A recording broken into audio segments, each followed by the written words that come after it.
Justice is not equal here. हम बोलते equality before law, but Allah equal नहीं हो रहा है। कि मैंने पहली बार एक बच्ची को किताब लेके कोर्ट में बयान देते हुए, अपना कल उसकी एग्जाम है क्लास 10 का, वो भी मध्य प्रदेश में कहीं पे, और दिल्ली आई है बयान देने। उसने मुझे इतना पुश्ड मी कि उसको मैंने बोला तेरा लास्ट बस का जाते हैं, 9-10 बजे लास्ट बस जाएंगे, मैं 9 बजे सुबह पहुँचूंगी भी, तो मैं 10 बजे का क्लास एग्जाम में बैठ जाऊँगी। फिर उस दिन की जो एक लड़ाई है अभी भी ना, मेरा वो I can see that how मैं जज को गिरा रही हूँ कहीं पे, या धमकी भी दे रही होंगे मैं ये करूँगी वो करूँगी।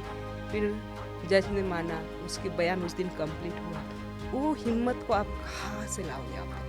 मैं इस पे एक बार माता पिता बोला तो मुझे याद आया, वो क्वेश्चन में रह गई थी। क्योंकि देखो जब फैमिली में होता है तो दुनिया का सबसे तकलीफ वाला है जब आपका पिताजी, आपका कोई भी रिलेटिव आपके साथ ये करते हो। Recently I have this case where father has been grooming their 2 daughters. सोचो बाप बहुत अमीर है, मैं ऐसे ग्रूम कर रही कि आप सोच नहीं सकते। पिताजी कंडोम कर देगा, डाइनिंग टेबल पे रखेगा, वो ऑनलाइन मंगवाती है और बेटियां जाके रिसीव करती है उसको।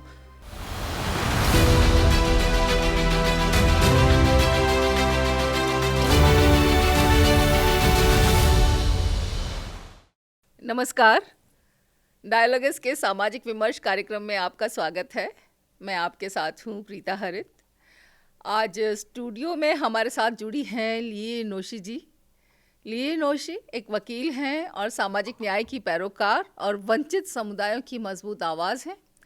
लिए नोशी जी को कानून और सामाजिक न्याय के क्षेत्र में 18 वर्षों से भी ज़्यादा का अनुभव है। उन्होंने अपना जीवन उन तमाम लोगों के अधिकारों की लड़ाई लड़ते हुए बिताया है जो अक्सर हमारे समाज और सिस्टम के बीच विक्टिम बन जाते हैं, शिकार हो जाते हैं अपराधी मानसिकता के, खास तौर पर यौन शोषण यानी सेक्सुअल एक्सप्लॉयटेशन के। इनमें से ज़्यादातर बच्चे होते हैं। इसी तरह से मानव तस्करी के शिकार लोग हैं और उनमें भी ज़्यादातर बच्चे हैं। घरेलू हिंसा यानी डोमेस्टिक वायलेंस की शिकार महिलाएं हैं, बलात्कार की शिकार महिलाएं हैं और नाबालिग बच्चे हैं। नस्ल भेदभाव जो रेशियल डिस्क्रिमिनेशन होता है अपने ही देश में अलग अलग जो राज्यों के लोग हैं उनको लेकर के, और इसी तरह के और भी कई जो मामले हैं, संवेदनशील मामले हैं, उनमें लिए नोशी हमेशा सहायता करती रहती हैं। वो एक अदालत तक सीमित नहीं है बल्कि ज़मीनी स्तर पर भी सक्रिय हैं। बहुत बड़ा एक्टिविज़म है उनके जीवन में। वे दिल्ली पुलिस के साथ मिलकर भेदभाव के खिलाफ काम करती हैं। पुलिस और न्यायिक तंत्र से जुड़े लोगों को प्रशिक्षण भी देती हैं ताकि व्यवस्था के भीतर से संवेदनशीलता और न्याय दोनों को मजबूत किया जा सके। उन्होंने दिल्ली यूनिवर्सिटी से लॉ की पढ़ाई की है और कानूनी सहायता प्रणाली को मजबूत करने के लिए, पीड़ितों के लिए ट्रॉमा इन्फॉर्म्ड केयर को बढ़ावा देने के लिए, नीतिगत सुधारों के लिए आप लगातार काम कर रही हैं। इसके साथ ही लिए नोशी फुलब्राइट ह्यूबर्ट हम्फ्री फेलोशिप पा चुकी हैं और इसके बारे में भी हम आपसे डिटेल में बात करेंगे। और अब आइए हम उन्हीं से उनकी जो जीवन की जो दास्तान है, जो संघर्ष है, जो एक्टिविज़म है, जो समाज को लेकर आगे लेकर के चलने का जो मादा है, उन्हीं से हम बात कर लेते हैं। ली नोशी जी नमस्कार। डायलॉग्स पर आपका स्वागत है। आप चैनल पर आए इसके लिए आपका बहुत बहुत शुक्रिया। Thank you so much for having me. और कैसे हैं आप? मैं ठीक हूँ, थैंक यू प्रीता जी। आप अरुणाचल प्रदेश से आती हैं ली नोशी जी, दिल्ली में रहती हैं जी। और आपने लगभग 20 साल लगातार एक्टिविज़म भी किया है, पढ़ाई भी की है, समाज के उन मुद्दों को उठाया है जो हम देखकर भी अनदेखा करते हैं, हमारी नज़रों में होते हुए भी हम उनको एक्नॉलेज नहीं करते हैं, हम मतलब समाज के लोग, सभी लोग।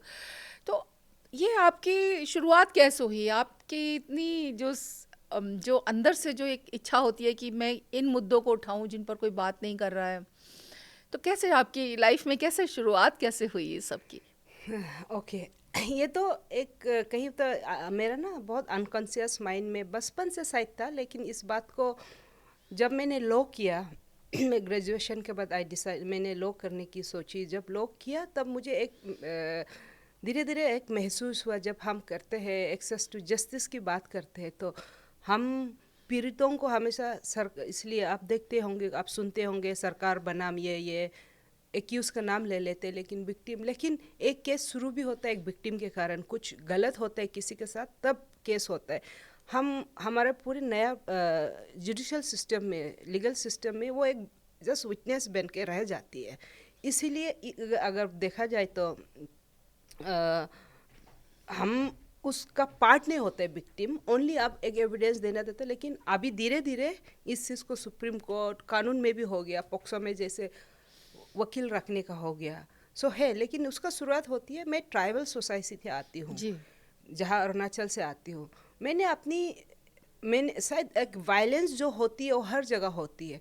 मैंने अपनी माँ को देखी है, अपनी बहनों में देखी है, जो मेरी बहनें थी बड़ी, may be not a violence that हम यहाँ देखते हैं, लेकिन थी, बिकॉज एक एक बहुत अनकही वायलेंस होता है। जो मुझे जो बड़ा हुआ, जब मैं भी वो छोटापन में, क्योंकि एक्सेप्टेंस हमारा बहुत है ना कि आदमी यही कर सकता है, औरत यही कर सकता है, आदमी बड़ा भैया मुझे मारते हैं तो वो बड़े हैं मार सकता है ना, ये हमारा एक्सेप्टेंस है सोसाइटी के, और हम इंटरलाइज करते हैं इसको, हम कभी वायलेंस के रूप में नहीं देखते। लेकिन जब मैंने लॉ पढ़ा तब मुझे ऐसे रियलाइजेशन हुआ, और मैंने जब इंटर्नशिप वगैरह किया, किन के साथ काम किया, तो जिन वकीलों के साथ काम किया, एक मेरा देखने का इसको अलग से अलग हो गया कि नहीं, the justice is not equal here. हम बोलते equality before law, but law equal नहीं हो रहा है। इक्वल जब नहीं हो रहा है तब मेरा कहना है कि आपको एक्सेस इक्वल जैसे नहीं मिल रहा है। जैसे एक एनी विक्टिम को अगर आप पुलिस स्टेशन के बाद में आप उसको कोर्ट में जब मिलते हो, उसको कोई सहायता नहीं होती है। तब मेरा शुरुआत हुई इस वायलेंस के बारे में और ज़्यादा। आई हैव मैं अपना आप को literate my self when I start working with lawyers collective, एक डोमेस्टिक वायलेंस पे। जब इस देश में डोमेस्टिक वायलेंस लॉ 2007 में आया था, तब जाके जब उनकी ट्रेनिंग होती थी, जब रेप लॉ को कंसेंट अगेंस्ट विल क्या है, इन सब को समझने का तब हुआ। तब और जब मैं ये यहाँ अपना आपको ट्रेन करते हुए जब मैं कोर्ट में जाती थी रिप्रेजेंटेशन के लिए, तब जिस तरह का एक माहौल होती थी उसके, मैं अभी भी आपको एक बताऊँ, मैं स्टिल रिमेंबर 30,000 कोर्ट में तब साकेत नहीं हुआ करते, मैं 2007-8-9 की बात, साकेत कोर्ट जैसे अच्छे कोर्ट नहीं होते थे, या 30,000 में भी वो विक्टिम विटनेस रूम नहीं होते थे। उस तरह की जगह पे मैंने उन छोटी छोटी बच्चियों को देखी है, 8-9 साल की बच्चियों को देखी है, जहाँ पे they come to give their witness, अपना एविडेंस देने आता है, और उसकी माँ बाप उनके बाहर खड़े रहते हैं। माँ कैसे उसको एक विद आई सीकिंग हेल्प, एक होता है ना, ढूंढता है कोई हमें हेल्प करे, इस तरह का मैंने देखा है। देन आई डिसाइडेड दैट, और मे बी मेरा मन भी उसी तरह का ही है कि हमें हमेशा मेरा सर से भी, मैडम से भी क्वेश्चंस करते थे। I use to put up this question, क्यों ऐसा है, क्यों नहीं है। तो माई प्रीवियस बॉस जिससे मैंने शुरू किया, उन्होंने कह रहे देने ना, your line is different, you are a lawyer but you see in. तो देन आई डिसाइडेड कि मुझे इस लाइन पे जाना है, and it has give me great deal of, you can say, solace, एक अंदर होता है खुशी, बोलेगा खुशी नहीं बोलेगा, शांति कि मैं कुछ कर पा रही हूँ। And I saw law as a tool, एक टूल है ये चेंज करने के लिए। मैं दुनिया को नहीं चेंज करना चाहती, बट मेरा पास अगर कोई विक्टिम आती है, उस एक भी हो, I am talking about 1% coming to me, उसके लिए मैं कितना कर सकती हूँ। तो मेरा शुरुआती मेरी वो जो ये एनर्जी बोलो, मेरा इच्छा शक्ति बोलो, I get lot from women and children who are victim of violence. So yeah, so nice.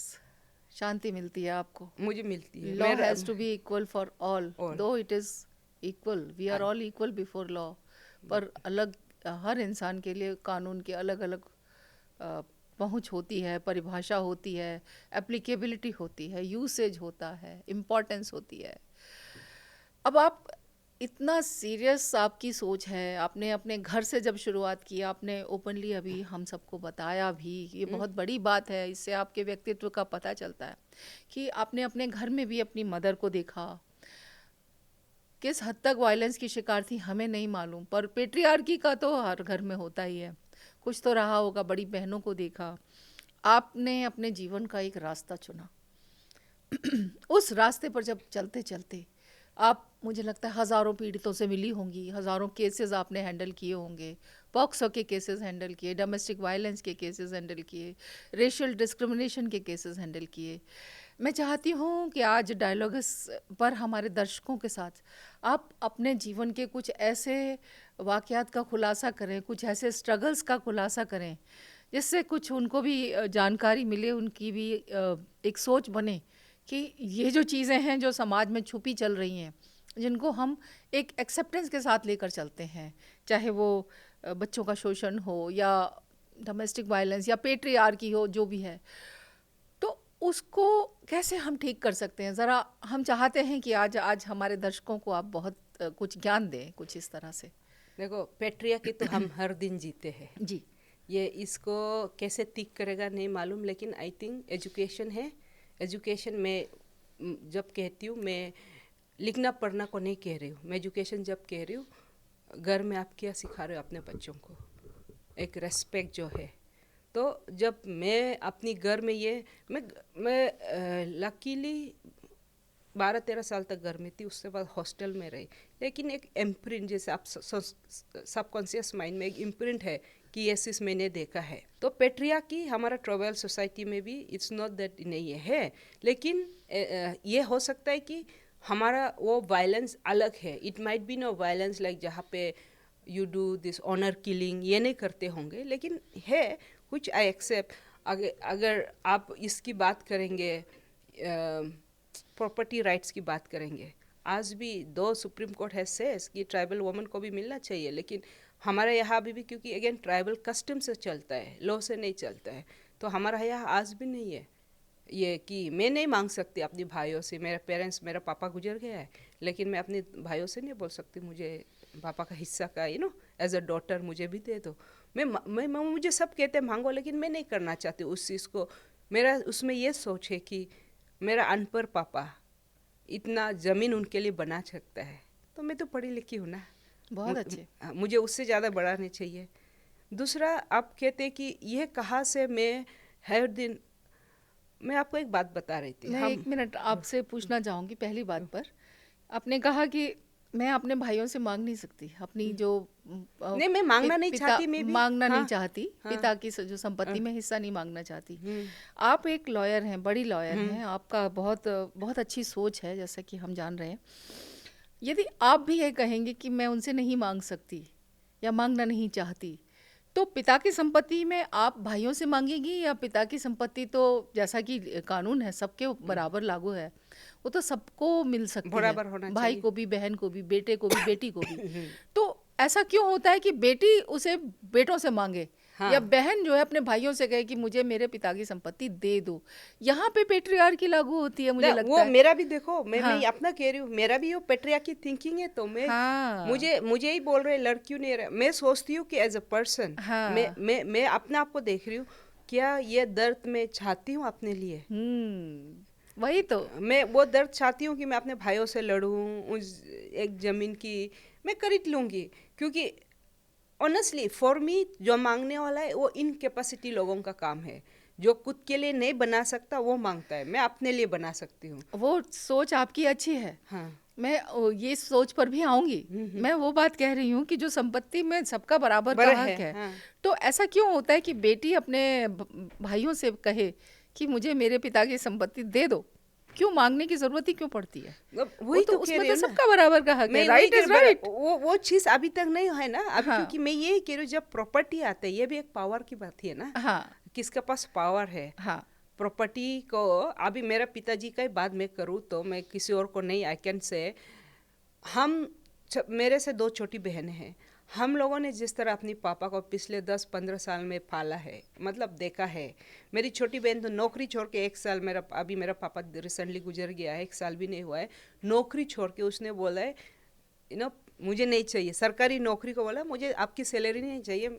हमें भी पता था कि वो he was running 103 and all, बीमारी नहीं था, लेकिन ओल्ड एज का तो है ही है, गया भी बहुत खुशी से, लेकिन अपनी नौकरी छोड़ बेटी ने नौकरी छोड़ दी। हाँ। पिता की सेवा करने हाँ, के लिए। कि मुझे कुछ भी रिग्रेट, एंड मैं भी यूएस में थी, कह रहे हम दोनों के बदले कौन करेगा, हम और दोनों और प्रॉपर्टी में भी शेयर नहीं लिया। नहीं लिया। देखिए, देखिए उससे बड़ा चीज लिया मैंने। तो ये जो चीज़ है, ये जो प्रॉपर्टी में शेयर भी नहीं लिया, पिता की सेवा की, अपनी नौकरी छोड़ करके सेवा की आपकी सिस्टर ने, और करते करते पेट्रियार्की की सेवा भी की, हाँ, क्योंकि भाइयों से संबंध ना खराब हो जाए, इसलिए। नहीं मुझे खराब होने का डर नहीं है। नहीं, नहीं, मैं सच में कह रही हूँ। मुझे भी ना मुझे ऐसा है कि मुझे अपनी मन की शांति भंग नहीं करना। आपको अब स्वाभिमान आपका इतना बड़ा है कि आप कह रहे हैं कि जब मेरा अनपढ़ पापा इतने प्रॉपर्टी बना सकता है, तो मैं तो पढ़ी लिखी हो करके बहुत कुछ बना सकती हूँ। तो ये जो खुददारी है, ये स्वाभिमानी है, उसके लिए मैं आपको सैल्यूट करती हूँ।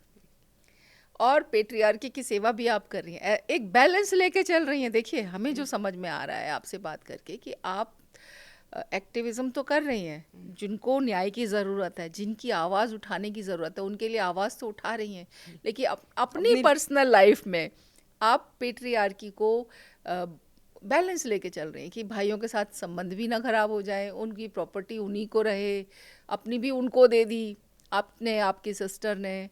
तो ये क्या है ये मैं भी इसलिए कह रहा है, मैं आपको जब आउट हम दोनों बाहर भागे थे, हम औरतों को शायद भगवान ने बनाने वाला ना कुछ ज़्यादा ही खुददार और देने वाला दानवीर बनाया हुआ। ये भी एक देने वाली बात है। सही। लड़ सकती है मैं, ऐसी बात नहीं है, लेकिन मैं एक जब 19-20 साल से ये काम कर रही हूँ, तो मेरा एक चीज़ रियलाइजेशन है। मैंने बोला शांति, ये मैंने हर किसी को पाते हुए नहीं देखा है।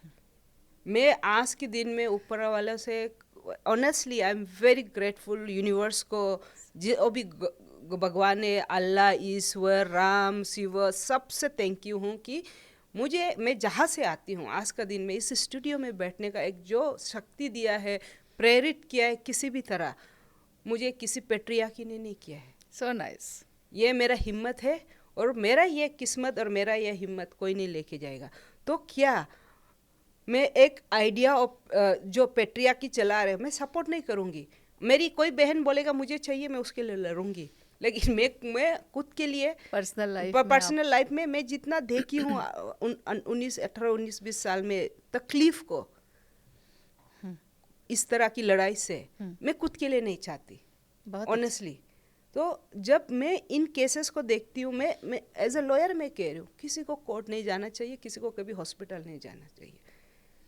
हो सके तो ये बहुत आइडियल है, नहीं हो सकता है बात अलग है ना, but this is a very ideal situation because तकलीफ का अलावा कुछ नहीं है। But of course that's not the option for everyone. मेरे लिए शायद ऑप्शन होगा कि मैं नहीं लड़ रही हूँ, लेकिन मैं उस बच्ची के लिए नहीं कह सकती जिसको सर पे मकान ही नहीं है। कल मेरे पास सर पे नहीं होगा, मैं भाई के घर में जाके बैठ जाऊँगी, ये भी मैं बता रही हूँ।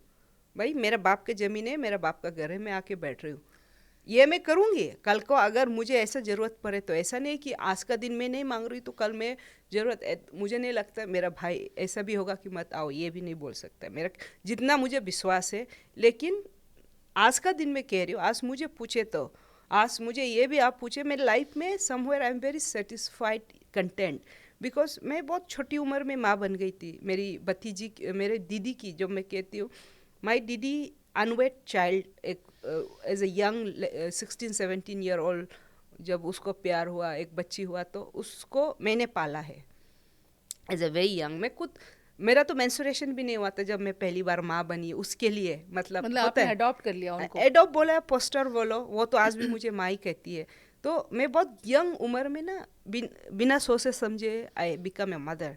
तो ऑटोमेटिकली वो चीज़ को बचपन से मैं, इनफैक्ट कब आई वॉज, अभी recently I was in Jim Corbett with some of my friend, and किसी ने पूछा, हम 50 लोग थे, कि तेरा बचपन कैसा था। मैंने बोला मैंने बचपन ही नहीं जिया है जी, क्योंकि जिम्मेदारी ऐसी थी ना, ये जिम्मेदारी ऐसी नहीं थी किसी ने मुझे दिया है, मैं शायद मैं ज़्यादा समझदार थी। वो उठा ली, फिर उसको पढ़ाया, ही इज़ अ जज टुडे, उसको मैंने बेंगलोर भेजा। ये रिश्ते इसलिए भी नहीं किया कि मुझे कुछ करना था, मतलब कुछ मुझे एक चैलेंज सा था, क्योंकि जब मेरा पिताजी और मेरा दीदी उस लड़के के घर गए थे कि ये तुम्हारा बच्चा है, एक माँ को पता होता है ना किसका बच्चा है, तो उसने बोला मेरा नहीं है, मैं नहीं लूँगा। आज का दिन में वो सब ठीक हो गया, लेकिन मेरे वो बच्चों के काम करने का, when I work for children, this is also one thing, कि दुनिया में उस किसी को बच्चा नहीं लाना चाहिए इस दुनिया में, sake of fun you should not bring a child on this earth. उसके बाद nobody has right to take away childhood of any children. किसी को राइट नहीं बनता कि एक बच्चे का बचपन छीने. ये वो एक something is in me. Maybe that is also one reason I want to work for children. और मैं जब मैं सोचती हूँ कि एक उस बच्चे को मैं बना ही नहीं कह रही हूँ, वो I may be mentored him, वो प्रेरित किया हो, तो I think I can do more to people for that. तो मेरा एक विक्टिम भी है जो अभी लॉयर बन गई, अभी पढ़ रही है. I tell you, when I was in US में ऐसे अगस्त के महीना अपनी लाइब्रेरी में बैठी हूँ, एक लड़की है जो बोलने से पहले भी रोती थी. बोलने मतलब वो abuse is with in the family. बोलने से पहले रोती थी. और मतलब उस लड़की ने, उसके साथ एक ही मेरा ये था, मैं तुमसे एक पैसे चार्ज नहीं करूँगी, लेकिन एक शर्त है, तुम स्कूल वापस जाओगी. तब उसने 10 भी पास नहीं किया था, क्योंकि उसने 10 का एग्ज़ाम देने से पहले उसका साथ ये सब हो गया था परिवार में. फिर उसने 10 पास किया मेरा साथ रह के, फिर 12 पास किया. देन मुझे जाने से पहले मुझे मिली. फिर मैंने उस लड़की को बुलाया जो मेरा पहला विक्टिम है, जिसने लॉयर किया, जिसने मुझे बोला कि आपके कारण मैं आज लॉयर बनी हूँ, क्योंकि उस दिन आपने जैसे लड़ा ना मेरे लिए, और उसके कारण मैं और स्ट्रांग हो गई. क्योंकि मैंने पहली बार एक बच्ची को किताब लेके कोर्ट में बयान देते हुए, अपना कल उसकी एग्ज़ाम है क्लास 10 का, वो भी मध्य प्रदेश में कहीं पे, और दिल्ली आई है बयान देने. उसने मुझे इतना पुश्ड मी कि उसको मैंने बोला तेरा लास्ट बस का जाता है, बोला 9-10 बजे लास्ट बस जाएंगे, मैं 9 बजे सुबह पहुँचूंगी भी, तो मैं 10 बजे का क्लास एग्ज़ाम में बैठ जाऊँगी. फिर उस दिन की जो एक लड़ाई है अभी भी ना मेरा, वो I can see that how मैं जज को गिरा रही हूँ कहीं पे, या धमकी भी दे रही होंगे मैं ये करूँगी वो करूँगी. फिर जज ने माना, उसकी बयान उस दिन कंप्लीट हुआ. वो हिम्मत को आप कहाँ से लाओगे आप बताओ. एक बच्ची 15-16 साल की लड़की किताब लेके, और मैं बहुत लड़की मैं लकीली मैं कोर्ट में सपोर्ट पर्सन भी हूँ पॉक्सो विक्टिम्स के लिए, तो मैं तो हर दिन देखती हूँ ये चीज़. लेकिन आज तक मुझे उस लड़की के अलावा आज तक एक नहीं दिखा है 2014 के बाद ऐसा कोई हिम्मत वाली कि घबरा नहीं रहे. आप भी घबराओगे, मैं भी घबराऊंगी जब आपको बयान देना. वो उसमें वो शिकंज नहीं थी. आज वो नालसा में काम करते हैं, नेशनल लीगल एड अथॉरिटी के साथ में काम करती है. तो मैंने उन दोनों को मिलाया कि जब वो बच्ची दूसरी बच्ची है, मैं उसको बोली कि आप आइए, मैं जा रही हूँ, चलो आप दोनों मिलो. आई डोंट नो उन्होंने क्या बात किया. जब मैं यूएस जा चुकी थी, क्योंकि मैं अप्रैल में अगस्त में मुझे मैसेज आती है, मैडम आपको एक खुशखबरी देनी है.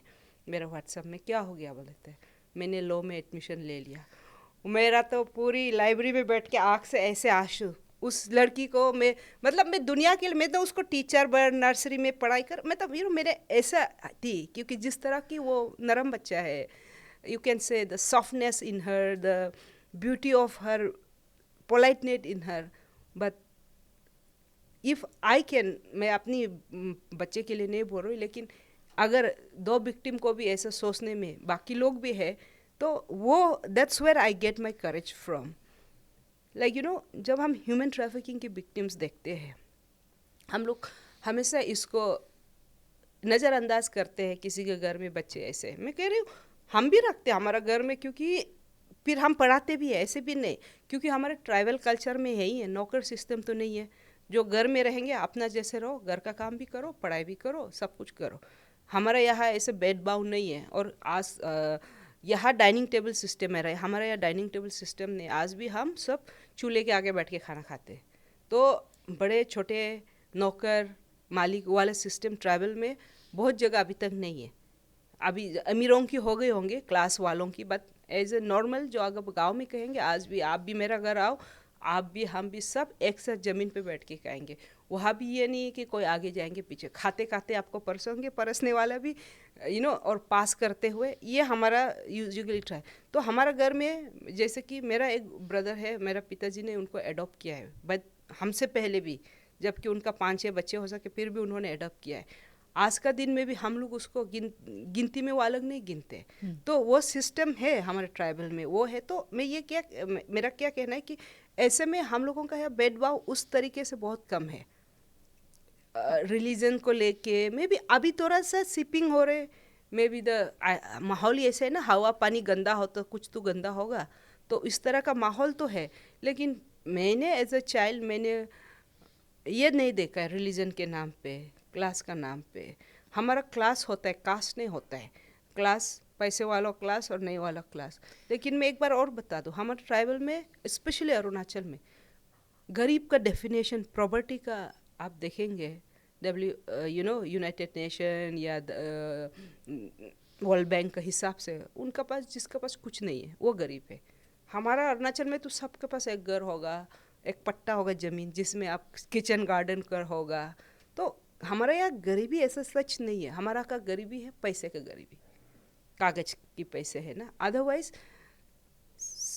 ये प्रकृति ने बहुत संपूर्ण किया है। मछली आता है नदी से, सब्जी आता है जंगल से, लकड़ी आता है जंगल से, आपको मीट खाना है तो फिर आप पालते हो। बहुत संपूर्ण है इस तरह ना। तो भिखारियाँ भी अभी बिकॉज ड्रग्स व्रग्स बहुत हो रहा है तो आपको उसके लिए दिखते। एज अ बचपन हमने ये चीज़ नहीं देखा है। तो अब उसमें अगर मैं पेट्रियार्की भी बोलूँ तो उसमें आता है थोड़ा सा पेट्रियार्की, क्योंकि इसमें लड़कियों का जितना भी मेहनत करके लकड़ी लेके जंगल से आओ, खाना तो माँ को ही बनाना पड़ेगा। हाँ हाँ, वो तो पूरा दुनिया का ही मुझे लगता है, हाँ, सब जगह ऐसा ही है। हाँ। तो और ये जो लड़कियां है, तो मैंने निर्भया की बात हम करते हैं मैडम, पूरा किसी लड़की को ना हो। मेरे पास एक लड़की है, उस जब ट्रैफिकिंग की हम बात करते उसको तो अपनी मासी ने बेचा है, रियल मासी। आज वो एब्सकॉन्डिंग भी है।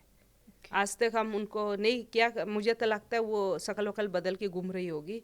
आज तक ये 2018 की केस है, आज तक उसकी मासी हमें नहीं मिली। वो लड़की को बचा लिया आपने? हाँ, लड़की है, आज का दिन में कहीं और उसको है।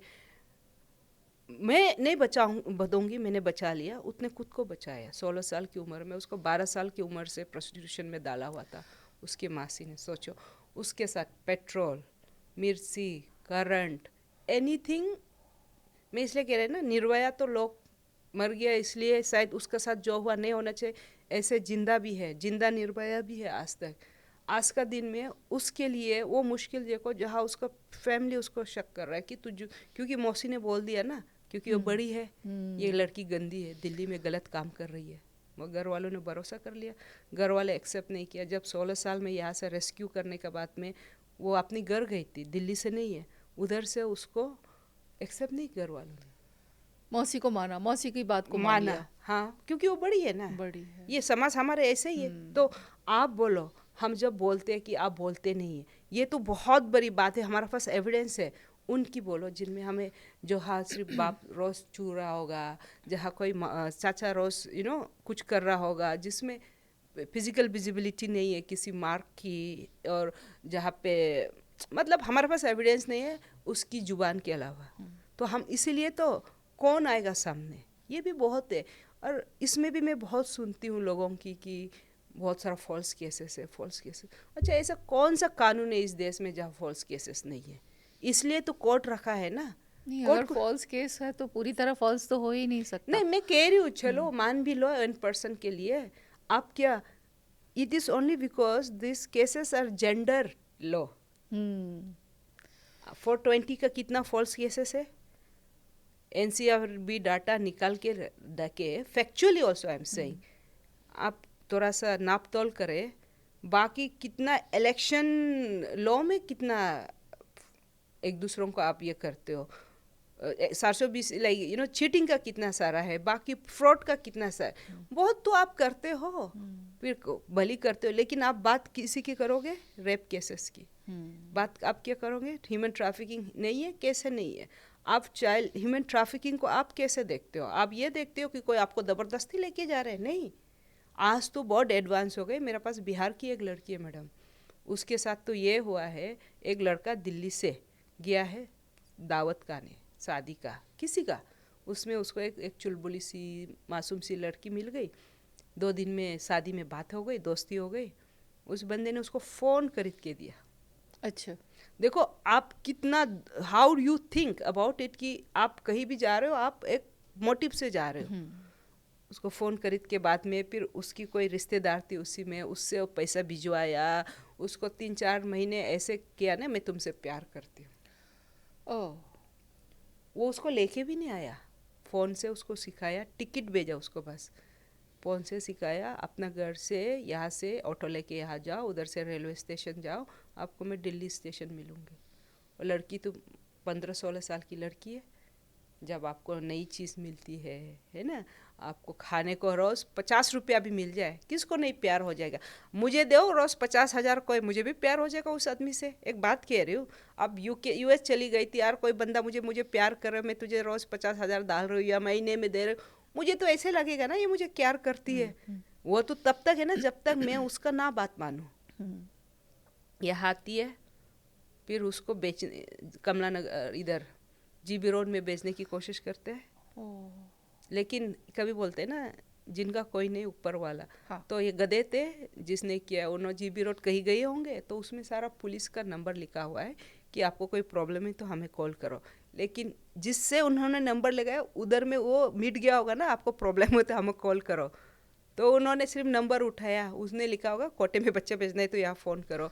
गलती से एसएचओ को फ़ोन किया, फिर ऐसा सोचा, हमारी बातें हुई, फिर उसने पैसे दिया। देखो इतना होशियार है, पहला दिन लड़की नहीं लाया, पैसे लेके गया 20,000, दूसरा दिन लड़की लेके आया। तो that's what I am saying. ये चीज़ को आप में चलते रास्ते में मुझे नहीं समझ में आओगे।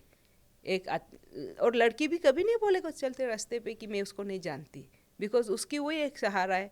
कितनी सारी और थ्रेटनिंग होगा ना, मैंने तुम्हारे पास लीक वीडियो है, मेरे पास ऐसे और केस है एक लड़की की जहाँ लड़के ने मतलब मेजर, मैं 29-30 साल की लड़की की बात कर रही हूँ, जहाँ लड़की बोलते हाँ मुझे प्यार था, लेकिन जिस दिन उसने मुझे रेप किया था वो को मैं रेप बोलूँगी। और सही बात है, जिस दिन मैंने उससे प्यार किया, मैंने उसका सेक्स किया, मुझे उससे कोई प्रॉब्लम नहीं, लेकिन उसने मुझे रेप किया, ज़बरदस्ती किया, पूरा बदन में निशान है मार मार के। उस बंदे ने उस लड़की के बिना, जब वो लोग सेक्स करते थे, वो कहीं पे कैमरा रख देते थे मोबाइल के और रिकॉर्ड करते थे, और हमें बात उसको उससे ब्लैकमेल करते थे। ओके। और अभी तो हमें मिल गई लकीली। देखो उसका बोलते हैं ना, जब सर के ऊपर पानी है उसका वो चढ़ गया होगा। लड़की दिल्ली छोड़ के जब अपने गाँव गई, अपनी सामान वामान बैग से निकली होगी, उसको छोटी सी पेन ड्राइव मिली। उस पेन ड्राइव को उसने क्या, वो सोचा होगा ना ये तो मेरा नहीं, क्या चीज़ें देखने तय क्या, तो उसमें सारे घुसा के रखा है वीडियोस। वो अकेली नहीं थी, और भी लड़कियाँ थी। बट यही कह रही हूँ, जब ये सब चीज़ें होते हैं ना, तो हम बोलते हैं कि आप भी बोलो, मैं भी बोलूँ, आज मैं किसी से प्यार करूँ, मैं थोड़ी ना शक करूँगी हमारा आपस की बातें क्या कर रहे हैं क्या, या मैं आपसे बात करूँ, मैं थोड़ी ना शक करूँगी प्रीता मेरी कौन से बात को रिकॉर्ड कर रही है नहीं कर रही है। ये तो ह्यूमन ट्रस्ट है ना। तो ये एक चीज़ है ना, धीरे धीरे डेटोरेट हो रहा है, तो इन चीज़ों का ब्लैकमेल हो जाती है। हमें पता नहीं किस चीज़ की शर्म है, लेकिन हमें बहुत शर्म है। शायद हमारा साथ नहीं हुआ तो हम आसान से बोल रही हूँ, हम उस सिचुएशन में होगा तो हम भी शायद ये बात नहीं कर नहीं पाएगा। सही है। हाँ, तो वो तो सिचुएशन की बात होती है कि आप कौन से सिचुएशन में कहाँ कैसे एक्ट करते हो। इसलिए जब आप मुझे पूछते हो कि जब आपको कहाँ से मिलती है हिम्मत, आप कैसे, तो मुझे मेरा सोचना है कि मुझे चल मैं दुनिया नहीं बदलने आई हूँ। ऑनेस्टली जब मैंने मेरे एक बच्चा को पाला था, तब मैंने नहीं सोचा था कि एक बच्चा पालने से या उसको पढ़ाने से बाकी पीढ़ी अपना आप, मैं देख रही हूँ अभी लोग घर से बाहर निकले, उससे इसके कारण मेरा बाकी भतीजा दिल्ली आके पढ़ रही है। एक धीरे एक there has been a start of seeing things differently.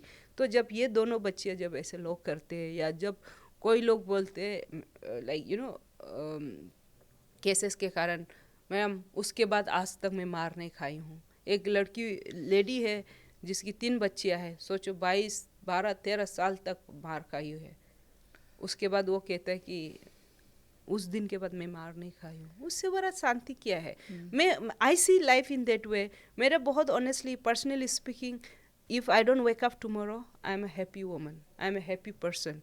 I don't care, because I somewhere that live that fulfilled, कि मैंने इस उम्र में एक चीज़ वो किया है कि शायद बहुत लोग उम्र लग जाता है उस चीज़ को करने के लिए। बहुत अच्छे। ली जी, आप आपकी बातें सुन करके तो मुझे लग रहा है कि एक सेशन और आपके साथ मुझे करना पड़ेगा। आपने बहुत काम किया है जीवन में हमारे युवाओं के लिए, ख़ास तौर पे युवा लड़कियों के लिए। कोई संदेश आप देना चाहें as a lawyer, as an activist, as an expert on these matters, तो बताइए। मैं तो अपना आपको एक्टिविस्ट भी नहीं कहूँगी, एक्सपर्ट भी नहीं करूँगी। वकील हूँ, स्टूडेंट हूँ, अभी तक लॉ सीख रही हूँ, लॉ जान रही हूँ। I am a student for life.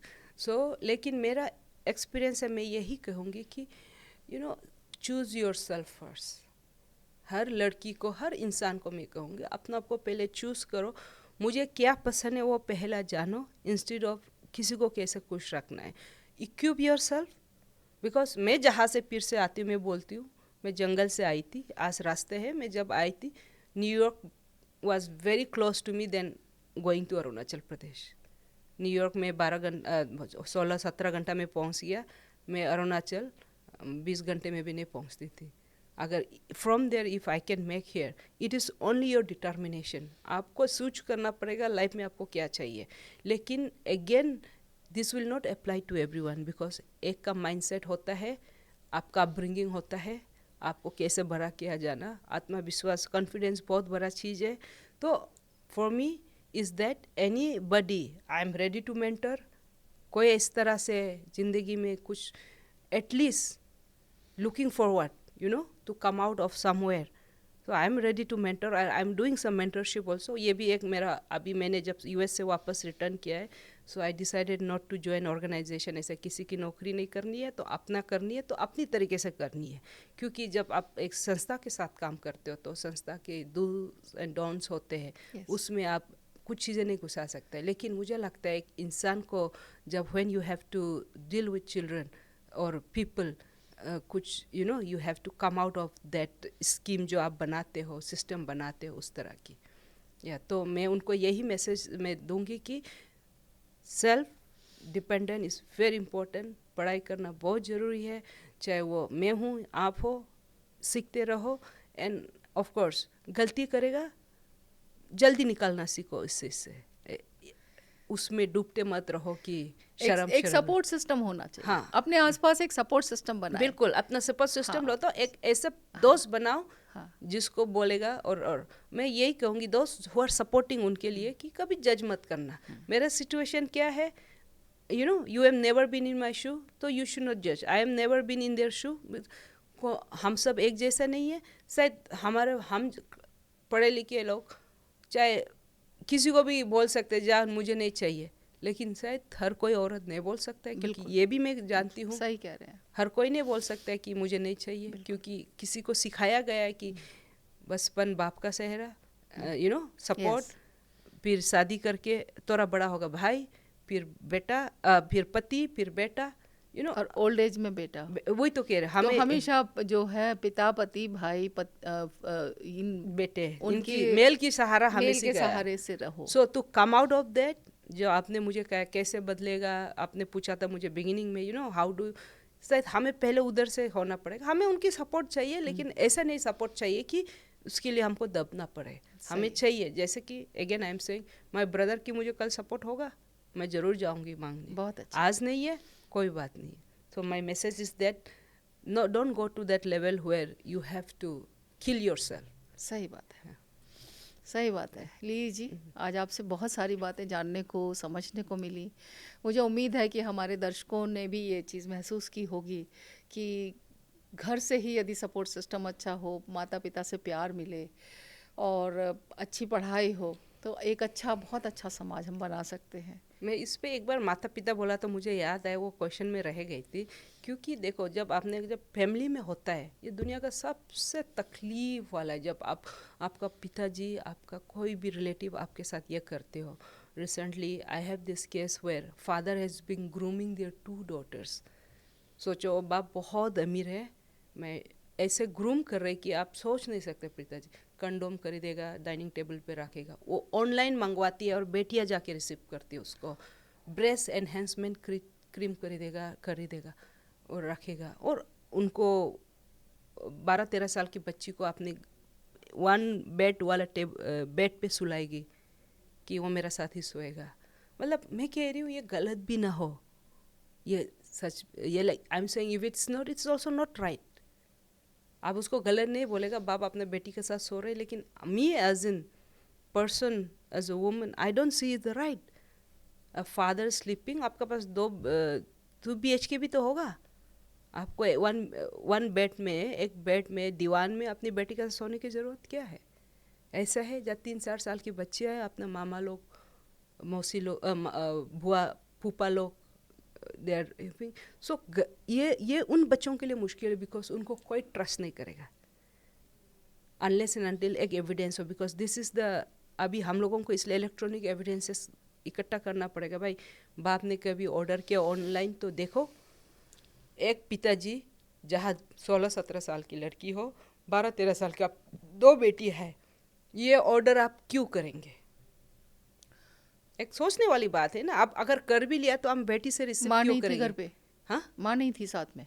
माँ थी ना, माँ को तो ऐसे भूत बना के रखी है, माँ के सामने वो सब कुछ करती थी, बेटियों के सामने माँ के साथ सब कुछ करती थी, कपड़ा फाड़ देती थी।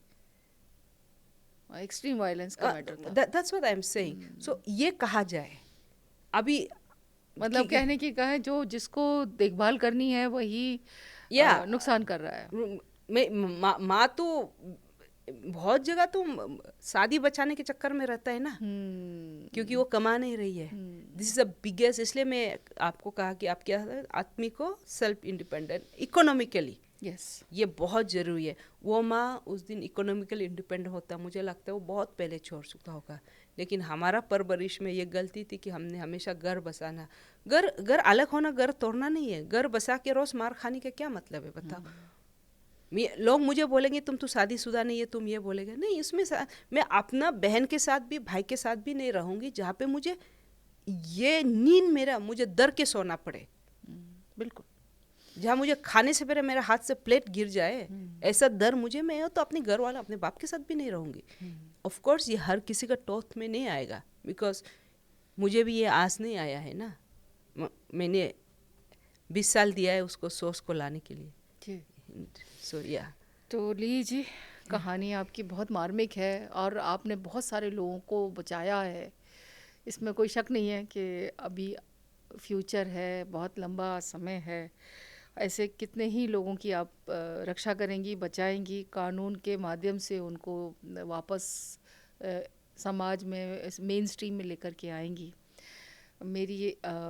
मेरी सोच ये कहती है कि जिस तरीके की सोच आप लेकर के चली हैं, आप देश में एक क्रांति लाने की तैयारी कर रही हैं, ऐसा मुझे महसूस हो रहा है। सोशल रेवोल्यूशन, ऑफ कोर्स, सामाजिक क्रांति शब्द ना कहा जाए तो एक सामाजिक एक वन चेंज लिटिल बिट। आज आपने सुना, आप जरूर, ये दोनों जो हमारा साथ इस कमरे में है, ये भी दूसरी ढंग से सोचेंगे। कल एक बच्ची देखेंगे और जो हमारे चैनल को लोग देखेंगे, तो हाँ उनकी भी वो सोच भी है। बदलेगी। मैं कह रही हूँ ये भी मेरे लिए काफ़ी है, मतलब बहुत ज़्यादा तो बहुत अच्छा, लेकिन ये आप तीनों आज सही है, बेटे हैं, इनमें भी अगर थोड़ा सा सेंस उस चीज़ को सोचने की, सही है, कि ये शर्म को छोड़ के हमें एक वायलेंस को पहले डील करना है, ये हमारे लिए बहुत ज़रूरी है।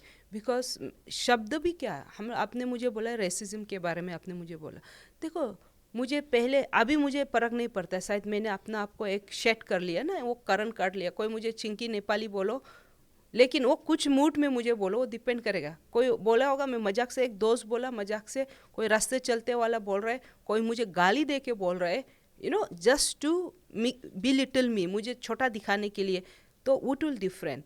आप इस देश में देखो, हमारा पास ऐसा कानून ही नहीं है, सिर्फ हमारे लिए नहीं है, आपके लिए भी नहीं है। आपको मैं कुछ और बोल दूँ रेशियली कि आपका रंग ये है, आपका वो है, उसके लिए कानून नहीं है। क्यों नहीं होना चाहिए बताओ? ये कितना लोगों का इफेक्ट होता है। रिसेंटली आपने मालवीय नगर का सुना होगा, उसमें से एक बच्ची को तो दूसरा तीसरा दिन घर वाले उठा के ले गए। वो बच्ची मणिपुर की थी। आप सोचो, उसको जाना पड़ा मणिपुर, ऐसा वायलेंस में पिछले 3-4 साल से जोका हुआ है। उनको माँ पिताजी किसी से पैसे लेके, है ना, यहाँ भेजते हैं, इंटरेस्ट में पैसा लेके बच्चों को यहाँ भेजते पढ़ने के लिए, और हम उनको साथ ये करते हैं, और माँ पिता से दूसरा दिन उनको लेके जाते। सबसे दुख की बात तो यह है कि समाज की सोच ये है कि नॉर्थ ईस्ट से जो बच्चे यहाँ पढ़ने आए हैं, या लड़कियाँ बच्चियाँ जो आई हैं, तो वो उनके मॉरल्स बहुत डाउन हैं और वो फिज़िकली किसी भी लेवल तक जा सकती हैं। उनके साथ जैसे आपने कहा चिंकी नेपाली शब्दों का इस्तेमाल होता है और उनके साथ हिंसा होती है, सेक्सुअल वायलेंस होती है, उनको सुरक्षा नहीं मिलती। तो इस चीज़ के ऊपर भी आपने काम किया हुआ है। और जैसे अभी मालवीय नगर का मैटर जो आपने अभी बताया, मणिपुर की जो लड़की थी, उसके साथ कितना बुरा व्यवहार हुआ उसके साथ। तो इन चीज़ों को कैसे रोकेंगे? ये तो माइंडसेट है। देखो ये करने वाला कोई अनपढ़ लोग नहीं था। मैं यही कह रही हूँ ना, जब आप वायलेंस को देखते हो आप ये भी देखो वो करने वाला कौन है। ये कोई अनपढ़ नहीं था, कोई रास्ता चलते, मैंने इसलिए कोई कौन कह रहा है, वो बहुत ये पढ़े लिखे इंग्लिश बोलने वालों ने किया है जानबूझ के। नोटिस की लड़कियाँ 500 रुपया में पार्लर में काम करते, आपका इंटेंशन बोलने का वो तो है ना। 500 रुपया में अगर नोटिस की लड़कियां काम कर रही तो दिल्ली के लड़कियां भी कर रहे, हरियाणा का भी कर रहे, यूपी का भी कर रहे, कहीं भी कर रहे। एक पार्लर में तो 2 जगह अलग अलग लोग नहीं कर रहे ना, बाकी और लोगों से भी काम कर रहे। लेकिन आपकी जो बोलने का तरीका है, एक बिलिटिल एक ह्यूमिलेट करने का, वो मायने रखता है। तो ये हमेशा देखा गया है। इसका कारण एक लगता है कि हमें, जब हम फ्री, एक नेचर है हमारी एक होता है ना कि बेबाक बोलने वाले, जब मैं ऐसे हूँ, मुझे भी बहुत बार परसीव किया गया है ऐसे, she mine's be easy girl, मैं समझ गई। मुझे भी परसीव किया है। लेकिन यही है, जब मेरे से बात करो फिर पता चलेगा कितना इजी है, नहीं है। ये तो दुनिया की सोच है। वो तो मैं इसलिए मैं जीबी रोड में रेस्क्यू किया, आज तक मैंने एक नोटिस का लड़की ने रेस्क्यू किया। 2012 में आप देखा, फरवरी में जाके आप देखेगा तो तेलंगाना पुलिस, आंध्र प्रदेश पुलिस के साथ 72 लड़कियाँ हम लोगों ने रेस्क्यू किया। 72 में एक भी लड़कियाँ नोटिस की नहीं थी। तो फिर ईजी कौन हुआ? एक बात कह रही हूँ, एक भेदभाव फैलाने वाली हाँ, बात है ना, भेदभाव फैलाने वाली बात सामाजिक है। भेदभाव फैलाने वाली बात है। ये चीज देखो हर समाज में है। ये चीज हर समाज में है। ये चीज को आप ना रोक सकती है। और नोटिस की लड़कियां कर रही है तो हर जगह की लड़कियां कर रही है।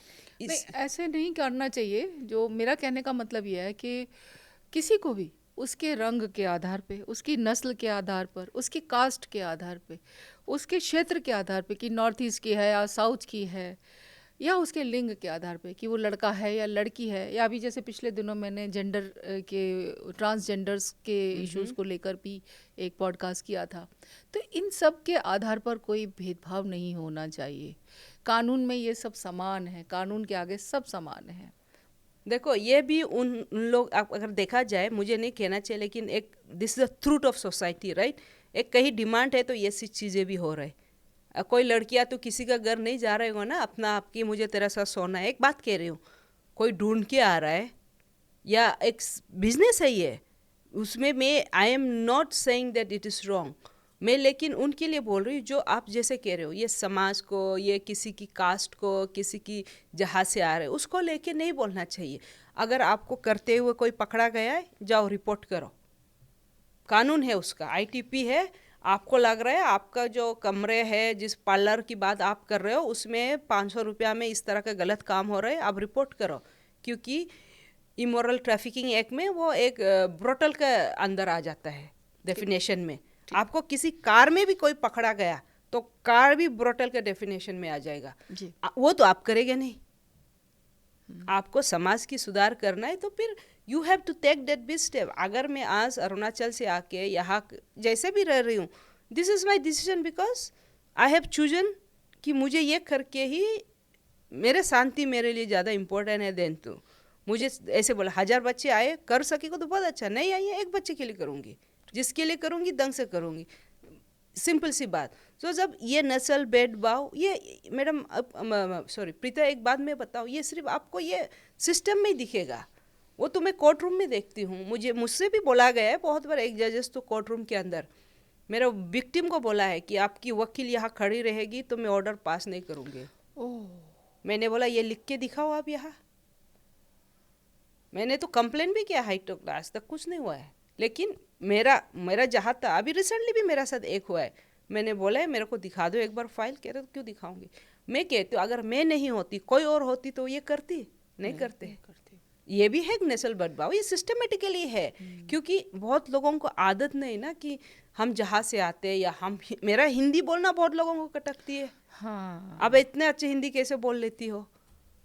This is something, again I'm saying जब आप अपनी बेटे को किसी को बैलून मारने पे प्रोत्साहित करना का बराबर है, होली में जब आप देखते हो अभी क्या हुआ है, इसकी बराबर है जब आप अपनी बेटे को किसी को चिंकी बोलने से, मोमोज बोलने से, ये वो बोलने से आप रोकते नहीं हो, is equal to that hitting somebody with that balloon.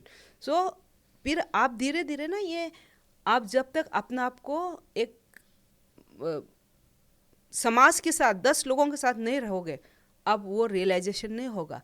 हम लोग क्या है, जो तो जुडिशियल सर्विसेज होता है, पुलिस सर्विसेज होता है, इंडियन एडमिनिस्ट्रेटिव सर्विसेज होता है, सर्विसेज क्या मीनिंग, जॉब का मीनिंग तो अलग है ना।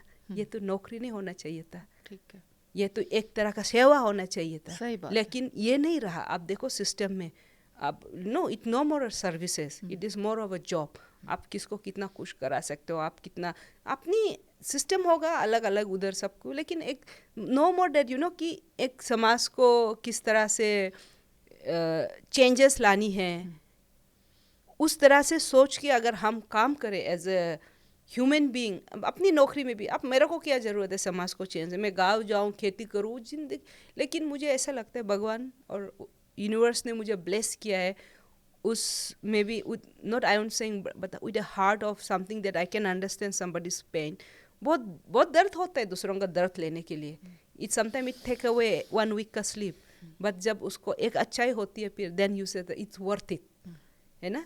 एक बच्ची को जब आप कुछ नहीं है, एक मैंने जब आपको बच्ची के बारे में बताया 12 साल, आज उसका अलावा, मेरा अलावा कोई नहीं है, मुझे उतना भी पता है, उसको कुछ भी हो जाए वो मुझे बताएगी, कुछ भी। That support system is very important, very important. सिर्फ जुडिशियर के लिए नहीं है, सिर्फ केस इसलिए नहीं, लाइफ में एक ऐसे होना आप जहाँ पे दिल खोल के बोले और आपको कोई जज ना करे। सही बात है। जिंदगी में सबसे बड़ी चीज़ है जिंदगी, उसके आगे सब चीज़ें छोटी हैं। उस ज़िंदगी को रखने के लिए, बचाने के लिए हमें कानून का भी सहारा लेना पड़ता है, हमें मेंटल एम्पैथी भी लोगों की जगानी पड़ती है, हमें संभालना भी पड़ता है, मेंटर भी करना पड़ता है हर तरह से।